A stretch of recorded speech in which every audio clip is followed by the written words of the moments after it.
Hello, and welcome to another Fantasy Premier League video. My name is Steve, and today we'll be taking a look at the new Assistant Manager mystery chip, which is actually a mystery no more, but from the eyes of a solution architect, focusing on the impact from a game development perspective, as well as how the game is likely to change with this new chip introduced. First of all, can I say that it's about bloody time that they introduced a chip for the serious FPL managers? It's pretty infantilizing to play a game that's constantly been pandering to casual players who are always just going to give up halfway through the season anyway.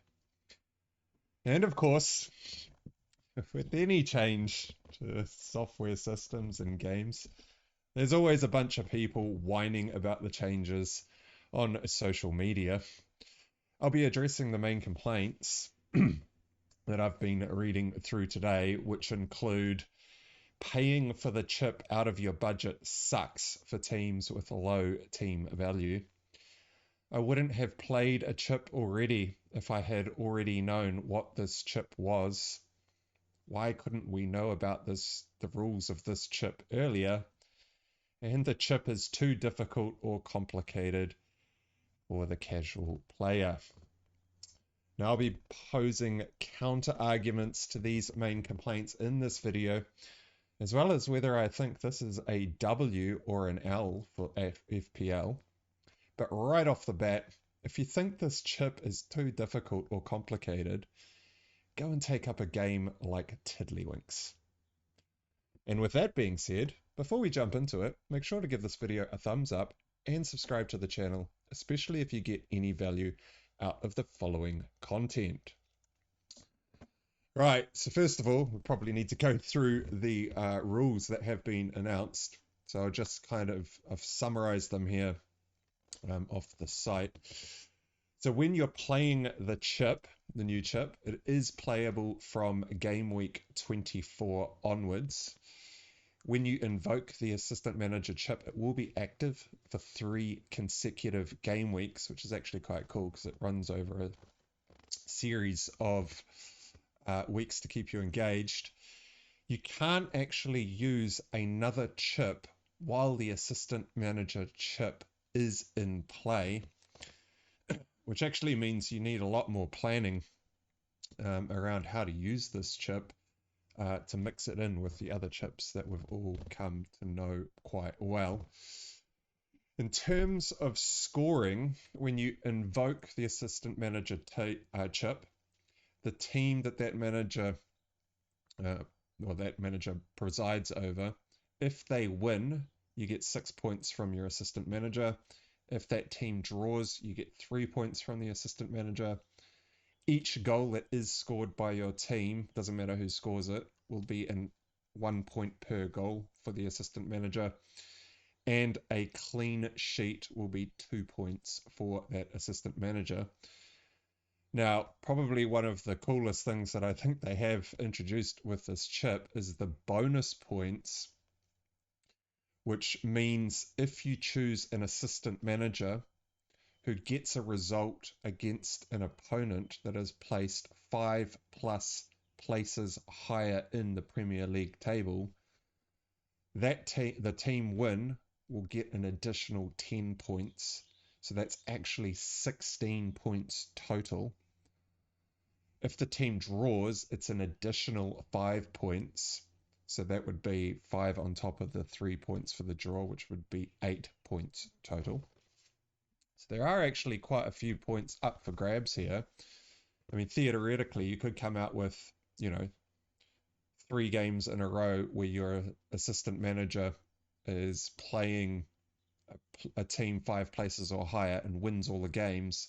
So that's 16 points for each win, as well as an additional point for the goals that they scored, as well as another 2 points for any clean sheets that they keep over that run of games. And that happens across 3 consecutive weeks. So it's actually quite a lot of points. Now, when you invoking the chip and choosing your assistant manager doesn't cost any transfers. So we've got up to 5 free transfers in the game. This will not cost a transfer. This will cost between 0.5 to 1.5 million of your budget, depending on the assistant manager that you choose, which I actually think is pretty cool because, I mean, if they didn't have prices on these assistant managers, everyone would basically just choose probably one of 2 or 3 assistant managers. There would be no real diversity there. Now, the assistant managers' prices are fixed for the entire season, so there's no market movements. They don't gain or lose value like the actual players in FPL. You can change the assistant manager during the 3-week period, but that will cost you 1 transfer, or I'm assuming also a -4 hit if you choose to do multiple moves, like transfer one of your normal outfield players and changing an assistant manager will probably invoke a hit or 2 if you're running out of transfers. The assistant manager does count towards the 3 players per club limit. So if you're already tripled up on someone like Arsenal, Liverpool, Man City or someone, and you want to choose the manager from one of those clubs, you will have to sell one of your outfield players to bring in an assistant manager for that club. You cannot captain the assistant manager, which, to be honest, would have been actually quite interesting if they did allow that in the game. So that's just a whole new decision that could be posed to us. And then if the assistant manager is sacked or moves clubs, the assistant manager's points will still be tied to the original club.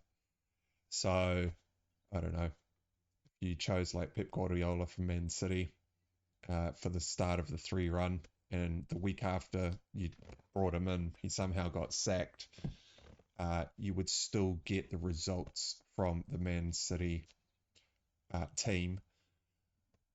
I guess the new manager that comes in, or the new interim manager, would still be, I don't know if it would still be Pep in the game, or if it would just switch across to whoever the new assistant manager is. But there's probably a couple of those types of things that they will need to work out in the game. Now, that's probably the most complicated change to the rule. I don't think these changes are very complicated at all. The rules are pretty easy to follow. I mean, I kind of picked up on them straight away. I'm sure a lot of you out there have as well. But what is kind of intriguing, or potentially adding a lot more complexity to our FPL seasons, is the number of avenues that we can go down in terms of strategy is now vastly increased, which is, I mean, I think that's actually great because that is aimed more at the more seasoned FPL veterans out there. So from a solution architect's point of view, I can see why they might have announced the mystery chip early, but then said absolutely nothing about what that chip was up until now. My guesses as to why they have done this is there are actually quite a lot of changes that will be needed to be made to the FPL application, both the mobile application and the web application. They probably implemented it across summer, and they've probably been testing it throughout the first half of the season to make sure that every single variation of how these chips can be used is actually working. So like, you can't bring your manager in for the 3 club rule. Manager gets sacked. What happens in that situation? Switching managers as the 3 game weeks is being played out. Does that count towards your transfers? There's probably, there's a lot that they would have had to test before they can actually turn this chip on. They probably also wanted to make sure that they could get all the rules implemented and working before they announced the chip and the rules, Because if they did announce this at the start of the season and they couldn't quite get all of the rules working and all the different variations and what they needed to do, if they had to roll back some rules, it would have been an absolute disaster. And on top of all this, I'm pretty sure they would have wanted to validate the points that were likely going to be awarded when managers start playing the chip to ensure that they weren't too extreme. Like if some of the points, like if the point swings were like 100 to 150 points, that's just too large because there's no other chip in the game that really gives you that amount of swing. It'd just be a way too OP chip. And also, if they didn't award enough points to the various results that could come out, then it comes like a completely useless chip that's actually a bit of a waste of space, kind of like the all-out attack chip from seasons gone by. So I can totally see why they've delayed this until now. I think it was a great idea to announce it as a mystery chip at the start. I don't think it generated nearly as much conversation from the community because just no one had any idea what it was going to be. And to be honest, no one even came close to guessing what this chip was going to end up being. But yeah, I think in terms of announcement and rolling out the rules and stuff, we've got more than enough time to plan for Game Week 24 as we're just heading into Game Week 16. So we've got 8 weeks to plan for this. And yeah, so that's kind of the rules and why they might have done the things that they've done. I do have a couple of very short initial thoughts about questions that will be raised in terms of what do we do about strategy. Now, this has only been released today. I've been way under the pump with all sorts of stuff, so I haven't fleshed out the answers to these questions. But I'm going to pose them anyway because it will get a lot of you out there starting to think about what's going on, and drop us a comment to let us know what you think you are likely going to do with this chip.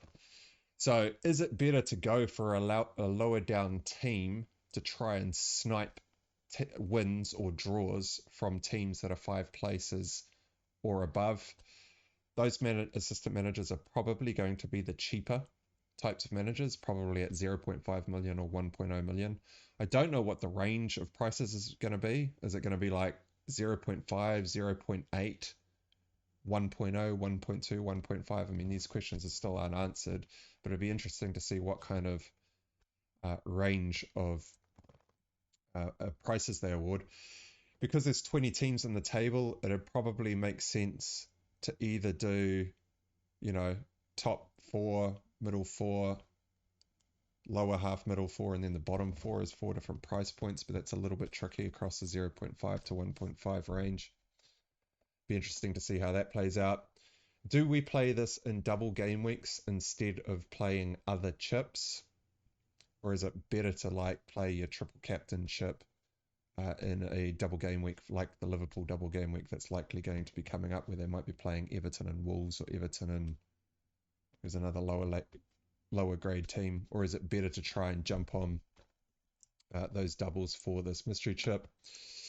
How many points is this likely to bring to our teams, and where do we sacrifice our players in order to buy the assistant manager of our choice?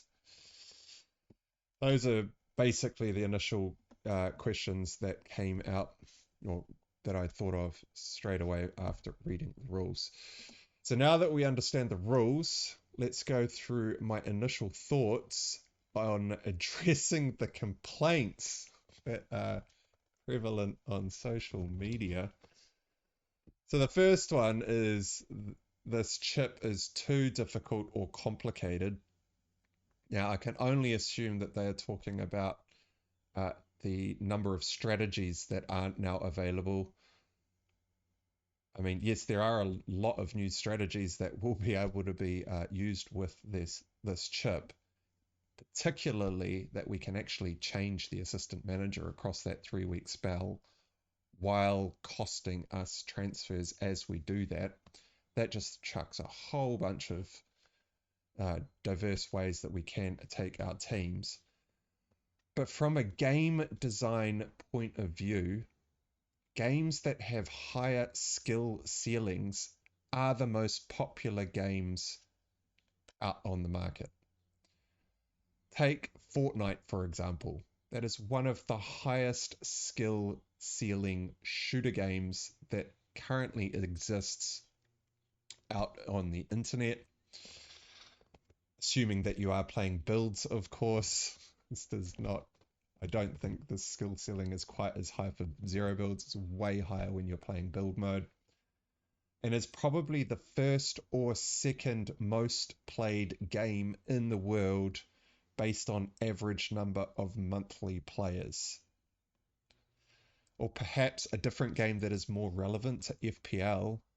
Football is also one of the hardest games to play on the planet and happens to be one of the most watched sports in the world, with an estimated 3.5 to 4 billion fans around the world, dwarfing second place, which is cricket, with about 2.5 billion. So there's about an extra 1 to 1.5 billion people watching football compared to the second most popular sport in the world. Now, the reason that difficulty is so important is that it provides a long list of skills or strategies to work on and master, meaning there's always something to strive for, which is actually really good for engagement in the game, might even help those casual players out, while also making it more rewarding when you do something difficult. Finesse also becomes a way to distinguish yourself apart from the other players in the game. What you'll notice in FPL at the moment, especially mid-season, is there's a very strong template that has formed. These templates always form, and it is one of, I think, the main problems with the game, is that at the moment you own Salah, Parmasaka, probably Morgan Rogers in midfield, and Mbumo or whoever else you've got in that Mbumo spot in midfield. There's not a hell of a lot of diversity there. Everything kind of funnels into the same place.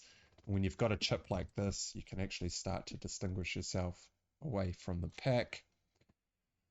And the variance in gameplay, and obviously the points that you will end up being rewarded, provides swings in results, which provides a whole range of emotions that engage the player base. Yes, you do have to go through some pain to actually really feel the rewards when your team does do quite well. So if you think it's too complicated, like, you're probably just an average player and you're probably going to quit halfway through anyway. So I think FPL should start aiming to make the game a lot harder. And the pricing this season, for example, is way better. There is already a lot more diversity than there was in teams than last season. I think this is just an added benefit. Now, the complaint of the chip having to be invoked by using your existing budget, and that is not good for teams with lower team value. Now, I think this is actually brilliant for a few reasons from a game development perspective, but I'll first pose some counter arguments to the common complaints that I am reading on social media. Now, some people are out there saying that if they had have known all the rules and that they would have, that they were going to have to spend budget on invoking this assistant manager chip, I call horse shit on that. The most expensive players in FPL typically return the most points, so you should always be thinking about team value. And if you've got really trash team value, probably means that your team isn't doing as great as what it could be. Now, of course, those managers that are more likely to take or make or take risk by making early transfers in order to build better team value, they may be getting slightly more rewarded than what they would have been with this new chip. But you should always be aiming to build team value anyway, because you want to fit in as many premium players into your team by the later stages of the season. That's always been a known factor. Now, apart from the blue moon outliers, of course, like Palmer last season at 5.0 million, which absolutely wrecked the game, or Jamie Vardy at Leicester when Leicester won the league, who was about 6 million when he started, or something ridiculous. If Haaland was scoring every single week, like if he hadn't gone completely off the boil and was banging in the odd brace or Hattie, you'd need really good team value to get him in anyway. And so I don't really understand the argument for I would have focused more on building team value just to change, to have more value to invoke this chip. I think it's just cope. And of course, if you don't want to use your team budget to invoke the chip, then don't use the chip. That's probably also a completely viable strategy. If you think, the difference of, say, Kanate and, say, Trent, I mean, I know that's a difference of 2 million, which is actually quite a lot, but say Kanate was at 5.5 million, and it was the difference between Kanate and Trent, and you really think that extra 1.5 million is going to be better spent on having Trent in your team rather than downgrading him to Kanate and invoking this chip, then do that instead. It's a brand new strategy that you can consider in your teams. For those of you complaining that you've already used a chip and that this just isn't fair, I mean, you knew that the mystery chip was coming. They announced it right at the start of the game, which I think was a very smart move by FPL, because otherwise this would have been a very common complaint out on social media. So you were well aware that you were taking on the risk of playing a chip early in the season without really knowing the state of play. You also even played that chip without knowing what the double game weeks were going to look like.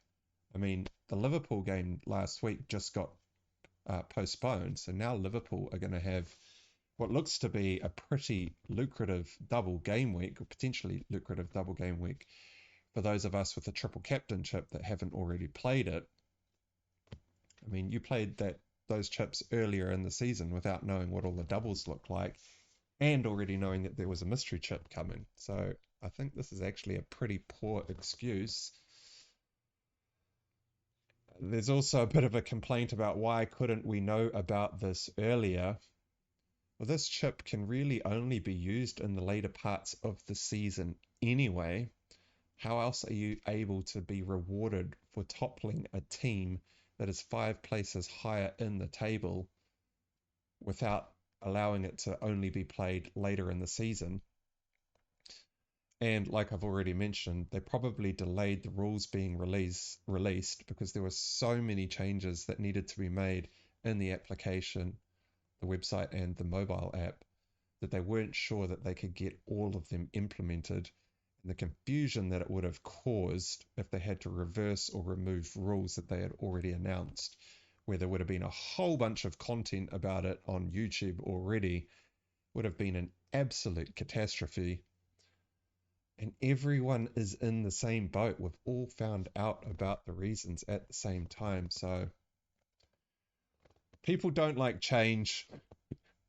You just got to get on board with change, Stop complaining about it, get on with it, and just enjoy the new strategies that we can start to all think about and start designing our teams towards for the later stages of the season. So in summary, I think this is clearly going to provide us with way more decisions to be made throughout the season. Team value was always important, but now we've got new value decisions to make about how we spend our money. We've also got something new to spend our transfers on, and we can also build up to 5 free transfers. So we may start to think about, I should actually start building towards these 5 free transfers because I'm actually going to target all these lower league teams that are playing higher league teams, and I'm actually going to switch my assistant manager chip around. So it's a whole bunch of new things to start thinking about. It also allows players to build towards the end of season, knowing that there are still some pretty big chips that are yet to come. And typically, I mean, the chip strategy in the past has actually been, there's not been a hell of a lot of diversity. I mean, everyone's playing their chips in the double game weeks. There's only a certain number of double game weeks to play these chips, and therefore all the managers are basically playing all of their chips in the same double game weeks. Now we've got a whole new chip that spans across 3 game weeks, which can include double game weeks. It provides way more strategies for your team to go down, creating way more diversity in the squads, tactics, and what we spend our transfers on, and whether or not we actually start to take more hits in our FPL season. And potentially my favorite impact change that this change is going to make to the game is it chucks a massive spanner in the works for those websites that are providing models that many managers rely on heavily to dictate their moves. So this pricing this season from FPL Towers was a huge W in my opinion.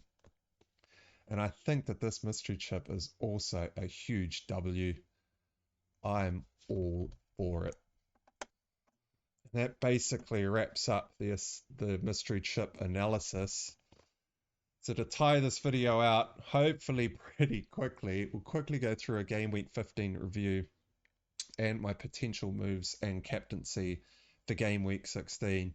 Now, I have been super under the pump all week from the new contract that I've taken on. I've been up until like 1, 2 in the morning, most nights coding away. Also having to confer with a team over in India. So I'm actually having to match myself with those timelines, which is also why I didn't actually release a video earlier in the week. But we'll very quickly go through a Game Week 15 review. And I got absolutely crushed by the captaincy, which contributed to a pretty solid red arrow Game Week rank of 7.9 million out of 10.9 million players. It was pretty horrible, to be honest. I ended up chucking the captaincy on Saka and with a vice captaincy on Palmer. Of course, Palmer goes out and gets 2 penalties in the same game and has his shot deflected by a defender, which lands straight at an attacker who scores the goal, and he picked up an assist for that too. 2 points on Saka, captain to 4 versus the 18 points on Palmer, and that was enough to devastate my rank. But not only that, I sold Mbumo in Game Week 15 due to him only having 1 shot in the previous 5 fixtures, with that solo shot not even being on target. I was completely fed up with seeing Mbumo just not involved in anything in the game. So of course he goes on to score a goal and an assist in the week that I sold him. And this is very reminiscent of the Solanke sale that I made. For those that have been following the channel for a while, I have been absolutely crushed by some sale decisions this season. Honestly, I think it's been way more punishing than what those decisions have been.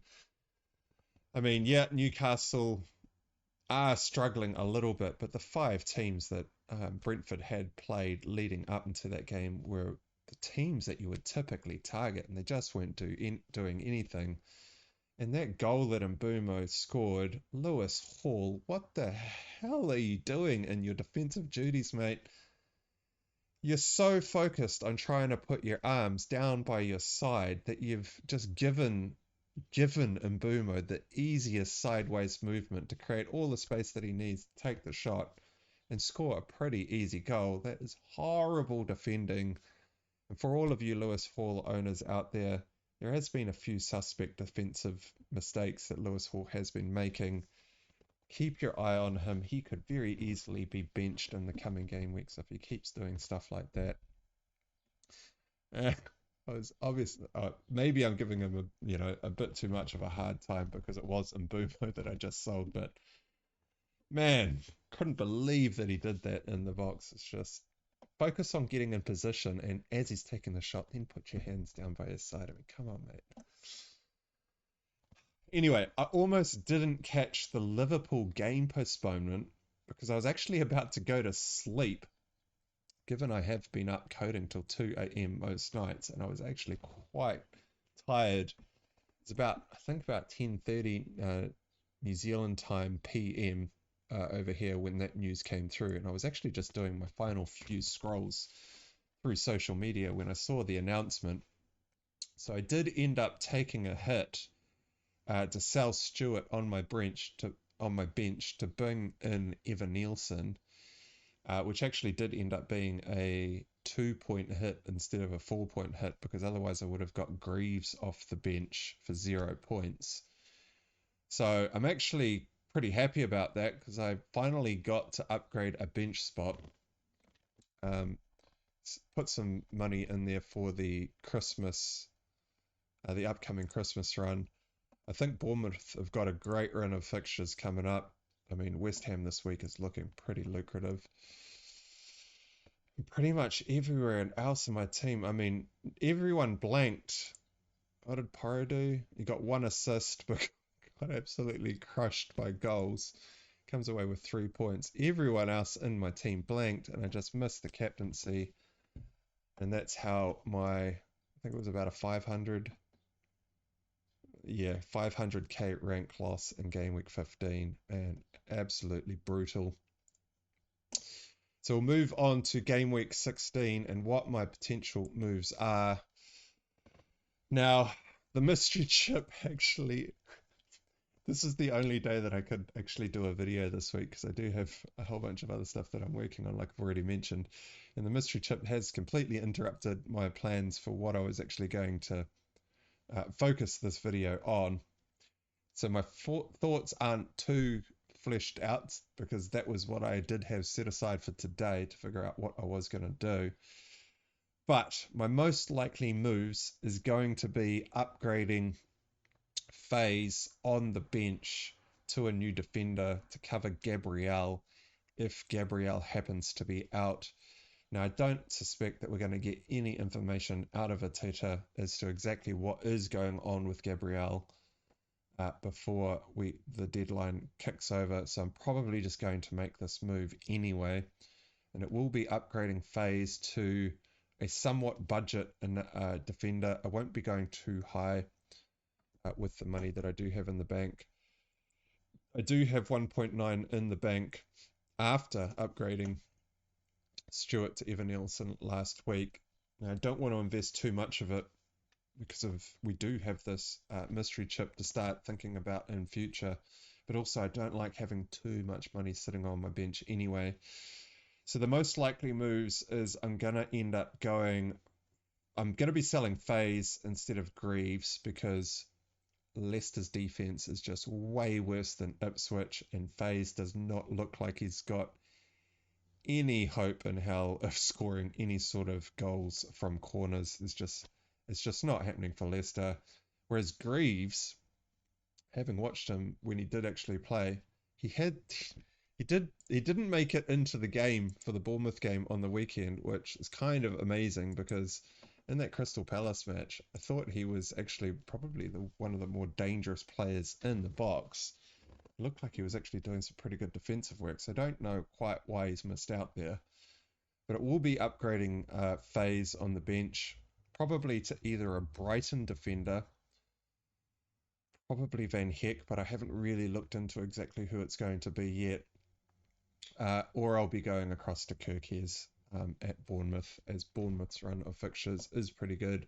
Kirkes does come with some attacking threat, and that player is just going to be sitting on the bench. I'll be rolling out the team that you see on screen, where I've basically got every single player in my team coming up for a home game against pretty easy opponents Arsenal playing Everton. I've got a triple up of Arsenal playing Everton, triple up of Chelsea playing Brentford at home, Salah playing Fulham at home, double up of Bournemouth playing West Ham at home. West Ham have been struggling, and João Pedro playing Crystal Palace at home. Only player playing away is Pedro Porro, who's away to Southampton. Hopefully my team can claw back a whole bunch of what happened last week, and the only remaining decision will be who I captain. It's most likely going to stick on Mo Salah, as he is just been absolutely goated this season. I can't look past his returns and his consistency.